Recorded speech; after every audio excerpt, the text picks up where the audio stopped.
It's all down to what happens here and now.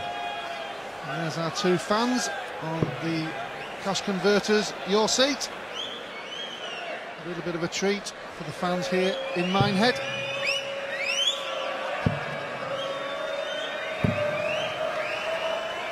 Well, Phil Taylor has been imperious, but his win in the quarter-final against Raymond van Barneveld was top quality. 112 average, 9 out of 11 on the doubles, 1-2-1 finish, 117 finish, 2 180s, 2 177s, 2 174s. It was that good. You just had a statathon. And a partridge in a darts tree. But he was that good. He was brilliant against Barneveld. He was, but the most impressive thing which he's been doing recently is an actual tournament average, because that's probably more, gives you more of an indication. 105, 106, 107 sometimes. That's a tournament average, not just in one match. That really is impressive. But this lad, Justin Pipe, 85. certainly capable. But what he's got to do, quite and simple, he's got to play his best and take every opportunity, because that's what Phil Taylor does.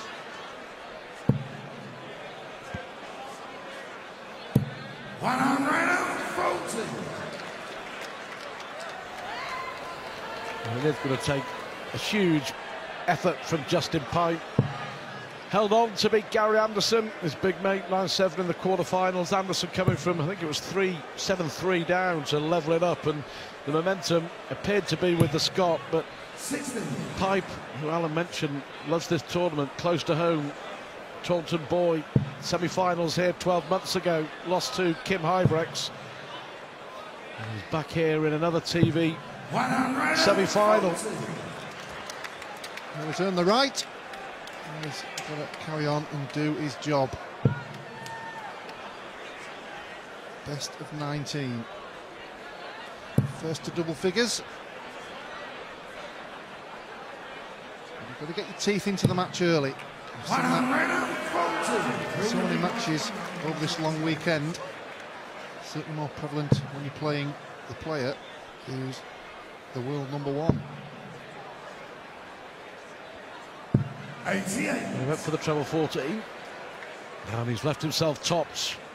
After 12. Yeah. It's looking ominous, isn't it? Well, that's a regular occurrence, and that's the thing.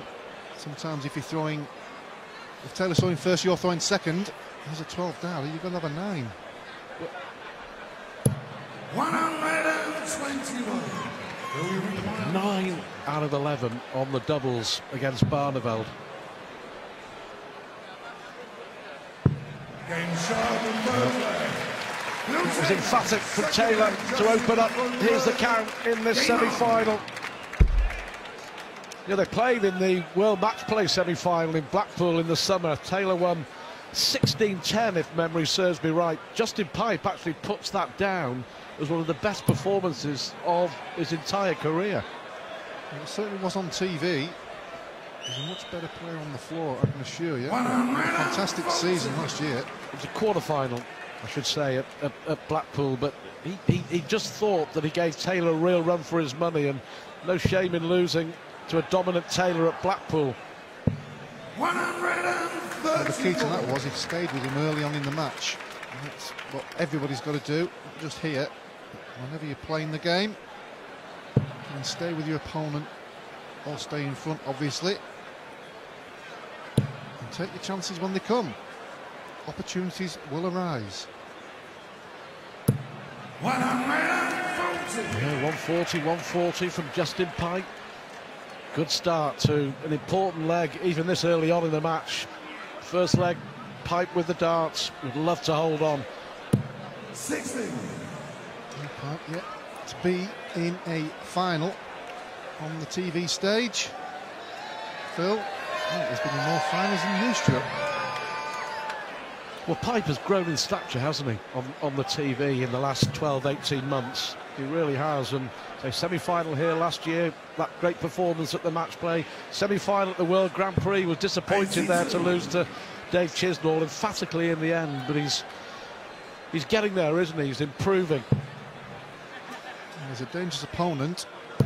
Sometimes players find it difficult to play against him 60. because of his slow, methodical way. We had that with Dennis Priestley years ago. That's his way, so you've got to deal with it. You can't change your opponent's throw, you can only do your own. So looking at a good setup here, keep his concentration.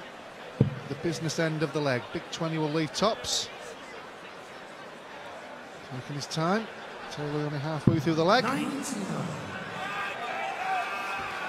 Well, interesting, Pipe wearing earplugs as well.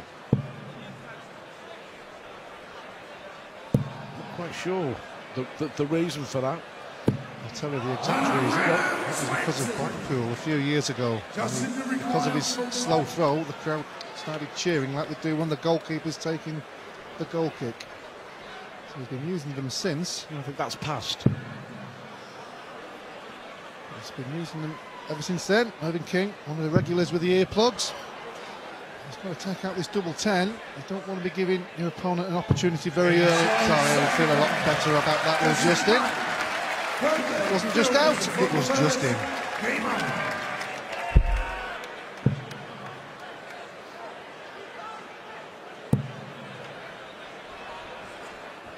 I'm just not sure I see the benefit of the earplugs. Each to their own. If it suits Pipe, then fair play. But Taylor with the first 180. Only hit 7 in the tournament so far. But as we mentioned, lots of 177s and 174s. Like moving downstairs. And as you say, Stuart, with the earplugs, everybody to their own. That's what's so good about this sport as anybody else's. It's all about opinions. Everybody at home, here, the fans in the audience, us in the box. 59. Taylor disgusted with that. He had a good first leg, but since then, it's just gone off the boil, despite being quite a bit ahead in this leg. Pipe has to step in. 100.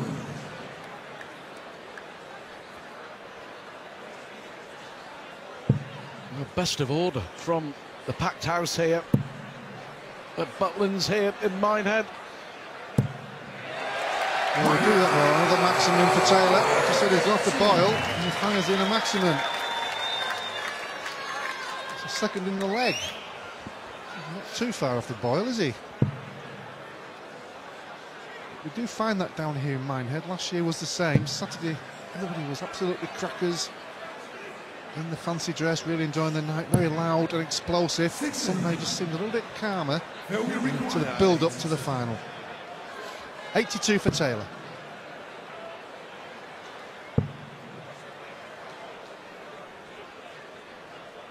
Yeah. 12 dart leg, Phil Taylor. 2-1 up against Justin Pipe. Taylor winning here 12 months ago in the first staging of the event here in Minehead. Beat Kim Huybrechts in the final. Is it going to be Taylor against Van Gerwen in our final later on tonight? Well, I said it earlier about winning legs against Taylor's throw. In legs 1 and 3, Pipe has done 12 and 9. So he would have had to have a 12 darter or less, or a 9 darter in that last leg. And it seems to be all the way through the match on the average basis. 140. He has beaten Taylor a couple of times on the Pro Tour. I watched a few of them, it was awesome. He beat him in Ireland, didn't he, on his way to winning an event in Dublin. On the floor, he's averaging 110 on a regular basis. As we know, that's no mean feat. 100. Starting to take his A game onto the main stage. That's why he's here in the semi-final. To the top 10 in the world. And that's no mean feat. You don't win that in a raffle, do you, Stuart? You have to earn it. And to earn it, 99. the PDC Tour nowadays is very, very tough. He works hard, doesn't he, at his game. £7 million in prize money. 2014 on the PDC Tour. Yeah. World Championships coming up. We'll see who the tour cards are. We've got the Challenge Tour, the Q School.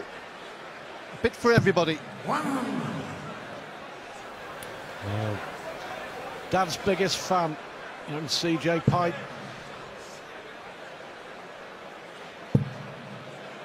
Sounds like a private investigator, CJ Pipe. 140. No pressure on Justin Pipe here. First to 10 for a place in the final. That's not in, so looking at a decent setup. Treble 18. I'll leave double 16. 95. Didn't get the last treble. Surprised he went for the 20s actually, needing 86. Treble 18 to leave the bull. Well, unlucky. Should go down for 17s or 19s. Justin Pipe was crouching down behind Taylor there just to make sure that the dart wasn't in the treble 18. I thought he was going to do a quick break dance there before Phil was throwing at the double. Dancing darts. There's the ball. Double 8. Great dart. Double 4. Wow. 2-2, and Justin Pipe is very much in this game. He's doing exactly what we said. He had to win his throw. He asked the question, and he gave us the answer. 2-2. 90.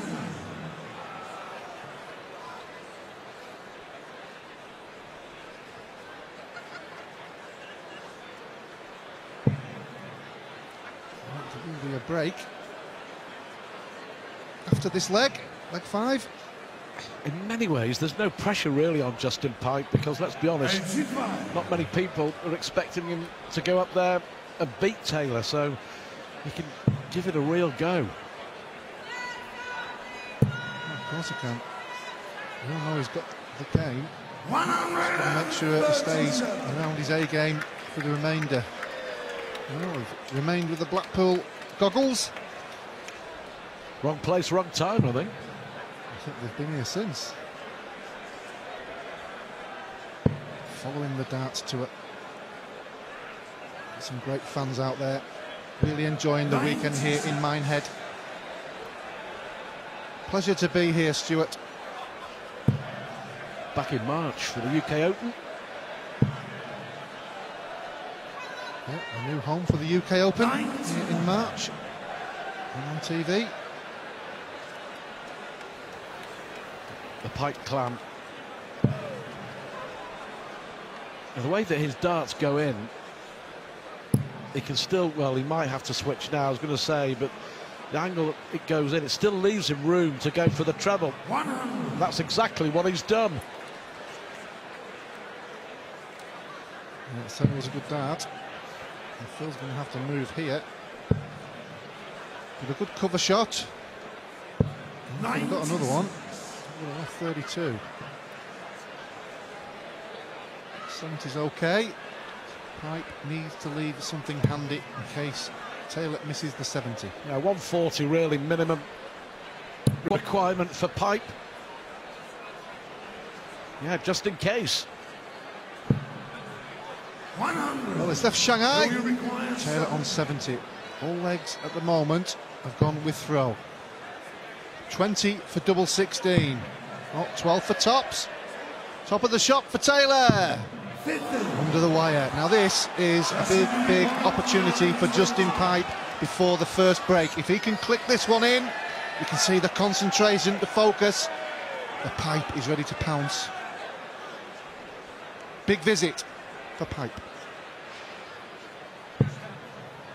Oh, big chance if he can get the treble. Well, frustration for Justin Pipe. The chance there, the opportunity there to win a leg against the throw. You don't get many against Taylor these days. Taylor looking at double 10. Well, he's on his shirt tail. That's why it is harder. But Taylor, well, you can see the cheeks blow out. Phil Taylor hits that double 5. All legs have gone with throw. The first session